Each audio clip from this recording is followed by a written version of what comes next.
కేంద్ర ప్రభుత్వం మిర్చికి మద్దతు ధరగా 5,000 రూపాయలు ప్రకటించడం శోచనీయమని జనసేన అధ్యక్షుడు సినీ నటుడు పవన్ కళ్యాణ్ అన్నారు. రైతు కష్టంలో ఉన్నప్పుడు ఆదుకోవాల్సిన బాధ్యత నుంచి ప్రభుత్వాలు తప్పించుకోరాదని ఒక ప్రకటనలో పేర్కొన్నారు.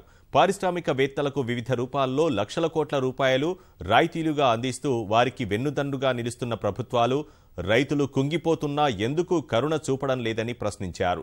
కేంద్రంలోని భాజపా ప్రభుత్వం మిర్చి కొనుగోలులో వివక్ష చూపడం తగదని, ఆంధ్రప్రదేశ్లో 88,300 మెట్రిక్ టన్నులు కొనుగోలు చేస్తున్న కేంద్ర ప్రభుత్వం తెలంగాణలో 33,700 మెట్రిక్ టన్నులు కొనుగోలు చేస్తామని ప్రకటించడం ఎంతవరకు సబబు అని అన్నారు. తెలంగాణ రైతుల వద్ద ఇంకా లక్షల టన్నుల సరుకు ఉందనే సంగతి పాలకులు గుర్తించాలన్నారు. రెండు తెలుగు రాష్ట్రాలను సమానంగా చూడాలని, తెలుగు ప్రజల మధ్య తగవులు పెట్టొద్దని జనసేన కోరుకుంటోందన్నారు. రెండు రాష్ట్రాల్లోనూ మద్దతు ధరను పెంచాలని, తెలంగాణలోనూ 88,300 మెట్రిక్ టన్నుల మిర్చి కొనుగోలు చేయాలని జనసేన డిమాండ్ చేసింది.